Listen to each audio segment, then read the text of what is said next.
Have you ever wanted to improve your English while exploring the wonders of ancient worlds? What if learning vocabulary and listening skills could feel like time travel? Welcome to An English Insight, the channel where English learning meets epic history.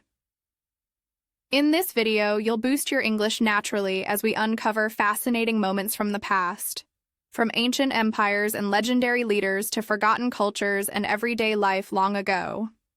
As we explore, you'll hear real English pronunciation, useful phrases, and easy-to-understand explanations, all designed to help you improve your language skills while keeping you entertained.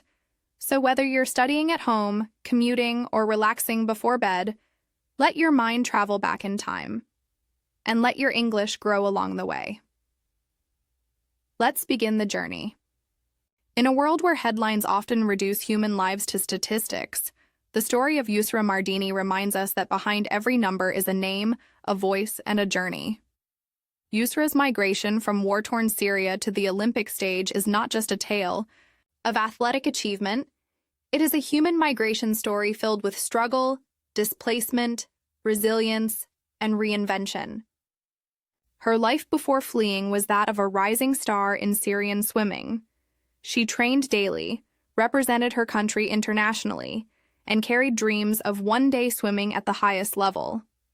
But in 2015, as conflict engulfed Damascus and bombings, insecurity and social collapse became daily reality, Yusra and her sister Sarah made the heart-wrenching decision to leave everything behind. This decision introduced them to the vocabulary of forced migration. They became asylum seekers, embarking on an uncertain journey of displacement, moving from their country of origin to seek safety across international borders. With documentation, issues, border crossings, and refugee registration procedures ahead, they were no longer just citizens. They were now part of the displaced population, with limited legal protections and no guarantee of acceptance. Their route took them through irregular migration channels, beginning with a flight to Lebanon and then Turkey, where they joined a group of migrants headed to Greece. From there, their path to Germany would pass through Serbia, Hungary, and other countries along the Balkan route. In Turkey, they boarded a rubber dinghy meant for 6 people, but carrying nearly 20. Just minutes into the dangerous sea crossing, the boat began to take on water in the Aegean Sea. Without hesitation, Yusra and her sister jumped into the sea using ropes and flotation skills to tow the sinking craft, guiding it toward Lesbos, swimming for hours through dark, cold water. This moment captures the literal meaning of survival migration, escaping one deadly situation only to face another. Their action wasn't just heroic. It embodies key migration vocabulary: emergency movement, irregular border transit, life-threatening, passage, mixed migration, and temporary protection. Upon arrival in Greece, Yusra became one of thousands entering the asylum system, moving through transit camps, waiting in lines for refugee status determination, and living with the psychological weight of statelessness and liminal identity, being neither fully accepted nor fully safe. The journey continued north by foot, train, and bus, involving detention checks, passport inspections, and constant fear of deportation. They encountered barriers, both physical and legal, fences along the borders, changing immigration laws, and language barriers that made communication and navigation difficult. Yet, they also experienced human kindness, from volunteers, NGOs, and local citizens who understood the plight of the refugee. Yusra's path to Germany wasn't just a geographic journey. It was an emotional and legal maze filled with bureaucratic hurdles, interviews with immigration officers, temporary housing, and identity verification procedures. She was now part of a population referred to in global policy circles as forced migrants, those who leave home not for opportunity, but out of necessity. Her story brings to life other migration terms: resettlement, humanitarian protection, host community, integration process, and social inclusion. After being granted asylum in Germany, she began the hard work of rebuilding her life, slowly transitioning from refugee to resident, from displaced to settled. But the label of refugee never fully left her. It was stitched into her identity, becoming both burden and badge of honor. She eventually became part of the Refugee Olympic Team, a concept created by the International Olympic Committee to offer a platform to athletes who, due to displacement, had no country to represent. Her journey reminds us of the structural and emotional weight carried by displaced people, the need to constantly prove legitimacy, overcome prejudice, learn a new language, and adapt to unfamiliar cultures while holding onto fragments of a lost homeland. Through her, we understand that migration isn't just about movement. It's about identity, survival, borders, and belonging. The words she lived through, stateless, uprooted, undocumented, vulnerable, transit destination country, settlement, refugee camp, host nation, human rights, asylum process, are more than policy terms. They are experiences, and they shape the emotional core of global movement today. Yusra's migration is both extraordinary and ordinary, extraordinary in her outcome, but heartbreakingly common in its beginning. Her story serves as a profound entry point for understanding the global refugee crisis, and it connects learners to essential migration vocabulary with real-world application and human depth. In a world fractured by war, forced migration, and unimaginable hardship, it is easy to believe that dreams are extinguished the moment safety is lost. But the story of Yusra Mardini is a living, breathing example of what happens when hope refuses to drown. Her journey is not simply one of escape or survival. It is a luminous arc of hope rising from the darkest depths. When bombs rained down over Damascus and the streets she once called home were transformed into rubble, fear could have easily become her lifelong companion. But instead, Yusra clung to the hope that somewhere, beyond borders and beyond barbed wire, a better life waited.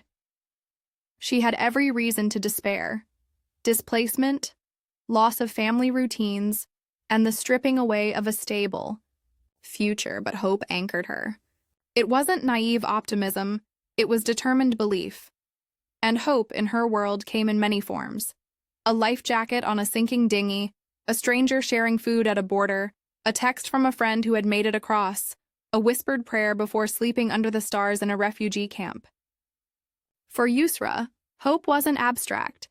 It was action-based. It propelled her forward. Every step, from the perilous Aegean crossing to the long march through the Balkans and into Germany, was driven by hope in its most resilient form. In the language of hope, we speak of perseverance, renewal, light at the end of the tunnel, dreams deferred but not forgotten, second chances, inner strength, and the power of belief. These are not empty phrases. They are lived experiences. Yusra carried with her a hope not only for safety but for continuity, the hope to swim again, to belong again, to grow into the person she believed she could be. Upon arriving in Berlin, she found herself in a strange land, surrounded by an unfamiliar language, unsure of her place in the world. But hope is the flame that flickers even when the room is cold. She enrolled in school, learned German, adapted to new customs, and found a pool where she could begin training once again. Each lap she swam became a symbolic act of rebuilding, of refusing to surrender her dreams to conflict. Here is where we introduce another layer of hope vocabulary: reconstruction, reconnection, purpose, resilience, emotional healing, and reclaiming joy. Yusra didn't swim only to compete. She swam to feel whole, to reconnect with a part of herself that the war tried to erase. Her coach in Germany saw not just a refugee, but an athlete, and this recognition gave her what so many displaced people long for: dignity and belief from others. When the IOC announced the creation of the Refugee Olympic Team for the 2016 Rio Games, Yusra's selection wasn't just a sporting decision, it was a global statement of hope. It said that even those without nations, without flags, and without homes still have a place in the human family. To represent millions of displaced people was not only a responsibility, but an honor. and Yusra carried it with grace. Every stroke in that Olympic pool represented the power of believing in the impossible, and her presence there spoke louder than medals ever could. She became a symbol of hope for other refugees, showing that suffering does not have to define your identity and that the future is still yours to shape. The language of hope in Yusra's journey includes ambition rekindled, renewed purpose, dignity restored, emerging from crisis, reclaiming voice, turning the page, and building anew. Each of these phrases describes a different phase of her recovery and renewal. From refugee shelters to press interviews, from silent fear to global recognition, Yusra taught us that hope grows when it is shared. She began advocating for refugee rights, speaking at global forums, including the United Nations, where she urged leaders to see refugees not as burdens but as survivors, people with stories, talents, and dreams. Her voice, once nearly drowned in the Mediterranean, now resonated in some of the most powerful rooms in the world. In doing so, she added new vocabulary to the hope lexicon: advocacy, empowerment, platform, solidarity, inspiration, and lifting others as you rise. Hope, after all, is not a solo pursuit. It multiplies when it connects.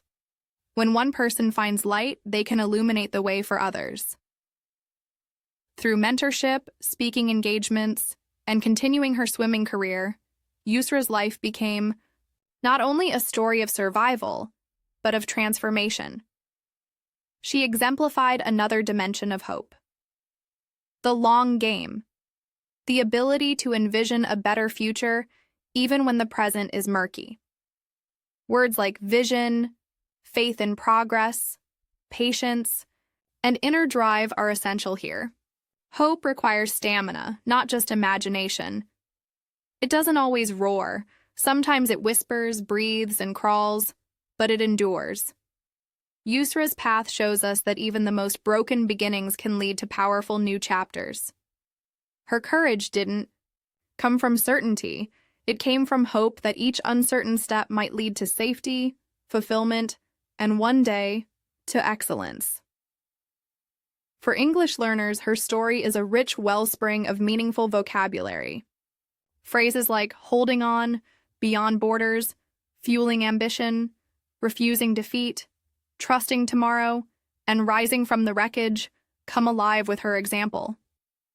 Her journey teaches that hope is not a destination, but a decision, a daily choice to believe in life beyond crisis.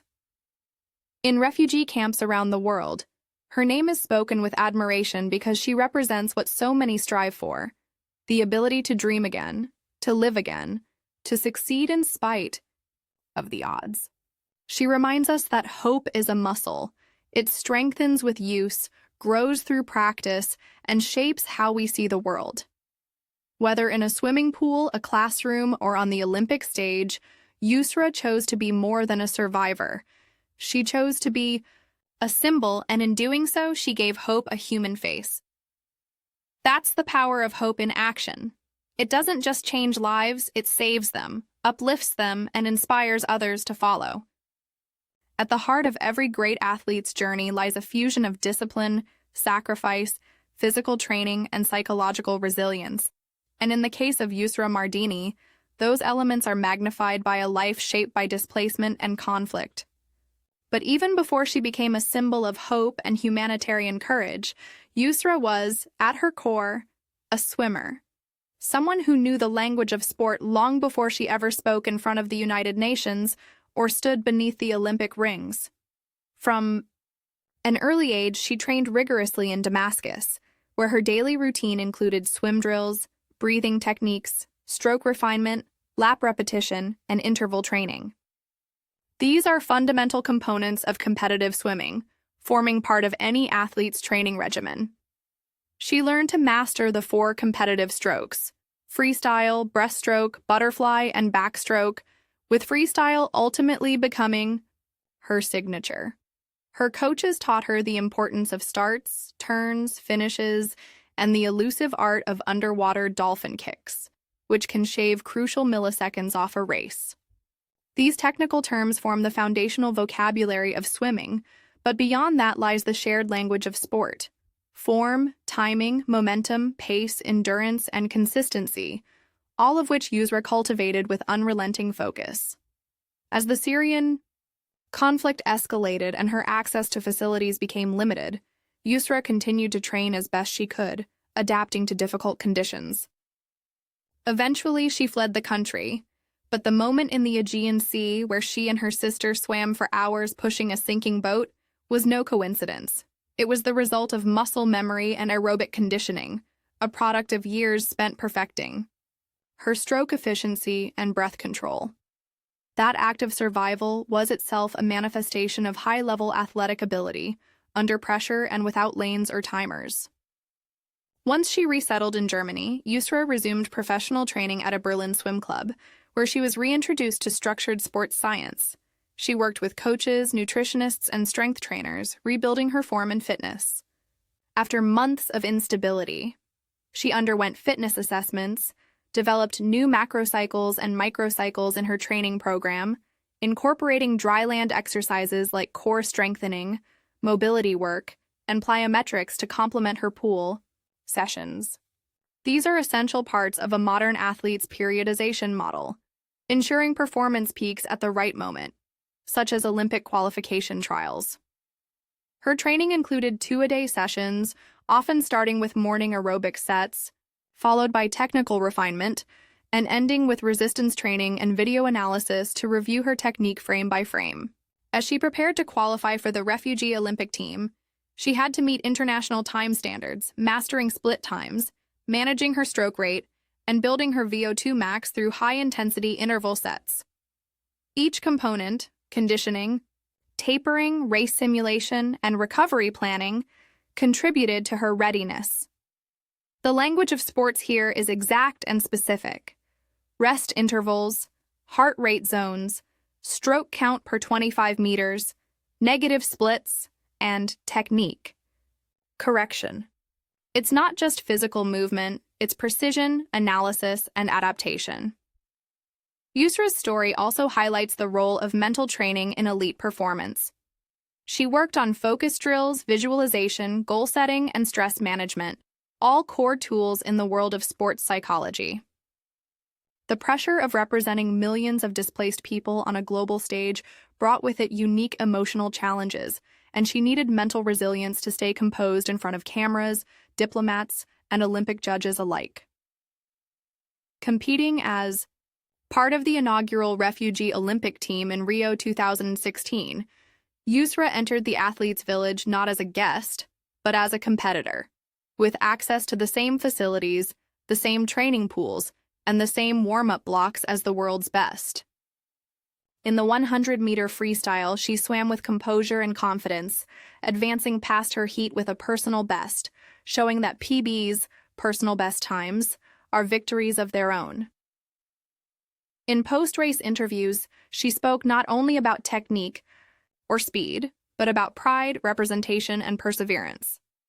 These are values tied deeply to the world of sport: team spirit, sportsmanship, dedication, and mental fortitude. After Rio, Yusra remained committed to both her athletic and advocacy roles, continuing to train while taking part in public speaking and ambassador programs. She emphasized the importance of sport as a universal language, where performance, metrics, training loads, and competitive focus are shared by athletes regardless of nationality.